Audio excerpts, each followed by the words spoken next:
മനുഷ്യവർഗത്തിന്റെ പാപത്തിന് വേണ്ടിയുള്ള തന്റെ മരണം അതിവേഗം അടുത്തു വരികയാണെന്ന് യേശുവിന് അറിയാമായിരുന്നതുകൊണ്ട് അവൻ പ്രാർത്ഥനയിൽ മുഴുകി.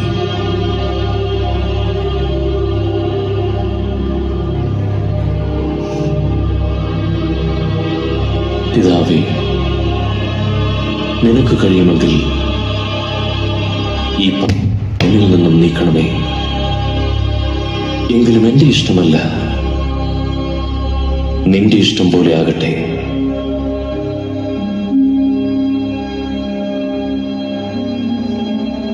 അവനെ ശക്തിപ്പെടുത്താൻ സ്വർഗത്തിൽ നിന്നും ഒരു ദൂതൻ പ്രത്യക്ഷനായി. അവന്റെ വിയർപ്പിന്റെ കണങ്ങൾ ചോരത്തുള്ളി കണക്കിയെ നിലത്ത് വീണു.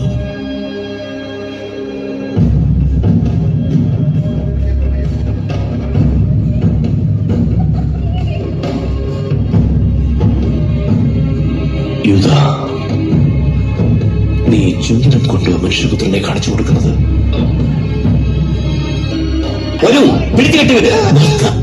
ഞാൻ ഇപ്പോഴും ദേവാലയത്തിൽ ഉണ്ടായിരുന്നിട്ടും നിങ്ങൾ എന്റെ മേൽ കൈവച്ചില്ല. എന്നാൽ ഇത് നിങ്ങളുടെ നാഴികയും ഇരുളിന്റെ അധികാരവുമാകുന്നു. പിടിച്ചു കെട്ടിവനെ, നമുക്ക് പിന്നെ പീലാത്തോസിന്റെ അടുത്ത് കൊണ്ടുപോകാം. യേശുവിനെ കൊണ്ടുപോയി. ഈ അതിരാവിലെ നിങ്ങൾക്കിപ്പോൾ എന്താണ് വേണ്ടത്? ഇവൻ ജനങ്ങളെയെല്ലാം വഴിതെറ്റിക്കുന്നു. ഇവൻ ദൈവാലയത്തിലെ ചന്തസ്ഥലത്ത് വലിയ ബഹളമുണ്ടാക്കി. ഇവരെന്ത് ശിക്ഷയാണ് കൊടുക്കേണ്ടത്? ഞാൻ ഈ മനുഷ്യനിൽ യാതൊരു കുറ്റവും കാണുന്നില്ല. ഞങ്ങൾ ഇവരിൽ കുറ്റം കണ്ടു. കൈസർക്ക് കരം കൊടുക്കണ്ട എന്നും രാജാവാണെന്നും മനുഷ്യനാണെന്നും ഒക്കെ ഇവൻ ജനങ്ങളെ പറഞ്ഞ് വിശ്വസിപ്പിച്ചിരിക്കുന്നു. രാജാവോ? നീ യഹൂദന്മാരുടെ രാജാവാണോ? അതെ, ഞാൻ തന്നെ.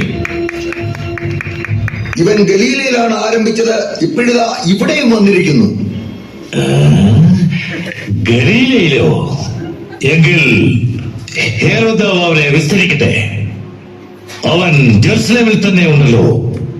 ഇവനെ അങ്ങോട്ട് കൊണ്ടുപോകൂ.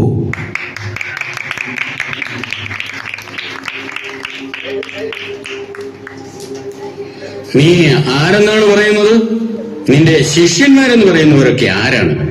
നീ അത്ഭുതങ്ങൾ ചെയ്യാൻ കഴിവുള്ളവനാണെന്ന് പലരും പറയുന്നല്ലോ. എന്നാൽ ഒരു അത്ഭുതം ചെയ്യേ. തിരുമേനി, ഇവൻ ജനങ്ങളെയെല്ലാം വഴിതെറ്റിക്കുന്നു. രാജാവാണെന്നാണ് പറയുന്നത്. രാജാവ്? ഈ മനുഷ്യനോ രാജാവോ? അല്ലയോ മഹാരാജാവേ, ഇവനെ ശിക്ഷിക്കൂ. പീലാത്തോസിന്റെ അടുത്തേക്ക് കൊണ്ടുപോകൂ. അവിടെ നിന്ന് വിധിക്കട്ടെ. ഈ മനുഷ്യൻ മരണയോഗ്യമായ ഒന്നും ചെയ്തിട്ടില്ല. അതുകൊണ്ട് ഞാൻ ഇവനെ ക്രൂരമായി അടുപ്പിച്ചു വിട്ടയക്കും.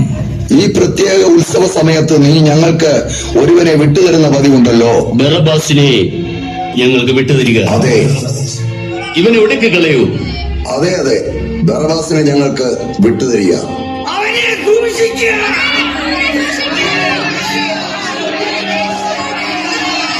നീയോ ഇവനെ ചവിട്ടിക്കൊണ്ടിരിക്കൂ.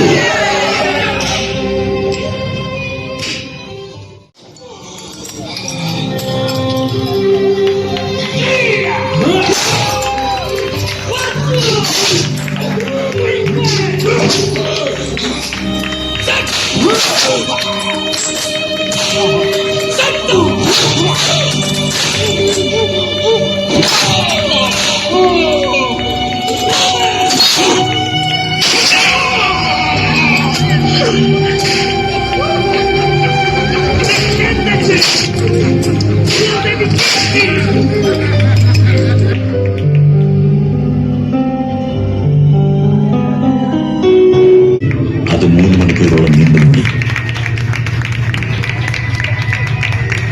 ദേവാലയത്തിലെ തിരശ്ശീല മേലൊരു തടി വരെ നടുവേ രണ്ടായി ചിന്തിപ്പോയി.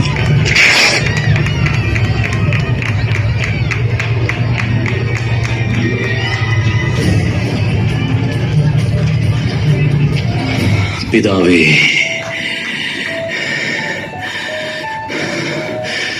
എന്റെ ആത്മാവിനെ തൃക്കരങ്ങളിൽ ഭരമേൽപ്പിക്കുന്നു.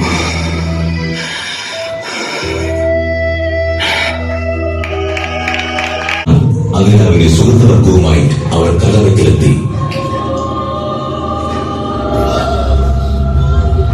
കല്ലുപാതകളും കല്ലുകൊട്ടി മാറ്റിയിരിക്കുന്നതായി അവൾ കണ്ടു. അകത്തിൽ വന്നപ്പോൾ യേശുവിന്റെ ശരീരം അവളെ കണ്ടില്ല. നിങ്ങൾ ജീവനുള്ളവരെ മരിച്ചവരുടെ ഇടയിൽ അന്വേഷിക്കുന്നവർക്ക് അവൻ ഇവിടെയില്ല, ഉയർത്തെഴുന്നേറ്റിരിക്കുന്നു.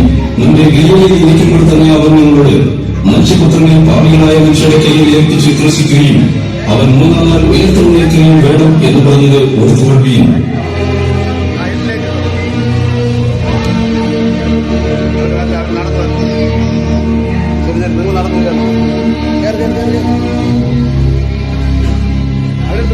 ശ്രദ്ധിക്കൂ, കണ്ണുവിട്ട് മാറ്റിയിരിക്കുന്നു.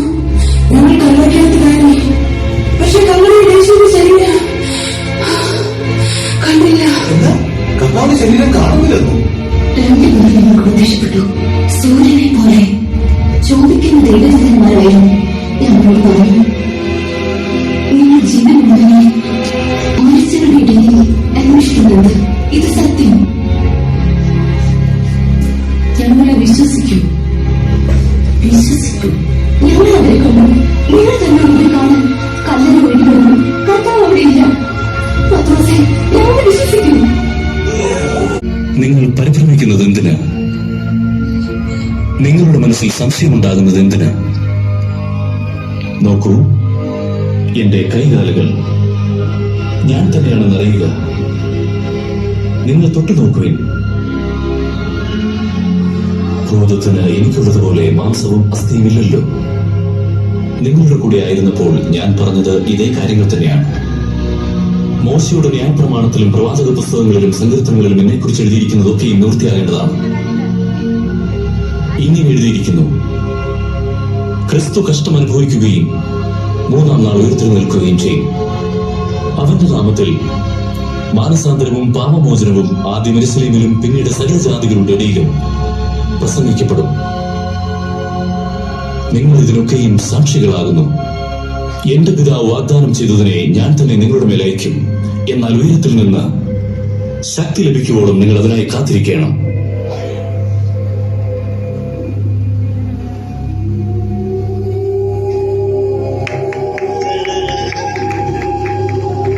കർത്താവ് നിങ്ങളെ അനുഗ്രഹിച്ച് കാക്കുമാറാകട്ടെ. സ്വർഗത്തിലും ഭൂമിയിലും സകല അധികാരവും എനിക്ക് നൽകപ്പെട്ടിരിക്കുന്നു. ആകയാൽ നിങ്ങൾ പുറപ്പെട്ട് പിതാവിന്റെയും പുത്രന്റെയും പരിശുദ്ധാത്മാവിന്റെയും നാമത്തിൽ സ്നാനം കഴിപ്പിച്ചും ഞാൻ നിങ്ങളോട് കൽപ്പിച്ചതൊക്കെയും പ്രമാണിപ്പാൻ തക്കവണ്ണം ഉപദേശിച്ചും കൊണ്ട് സകല ജാതികളെയും ശിഷ്യരാക്കിക്കൊള്ളുവിൻ. ഞാനോ ലോകാവസാനത്തോളം എല്ലാ നാളും നിങ്ങളോട് കൂടെയുണ്ട്. ആമേൻ.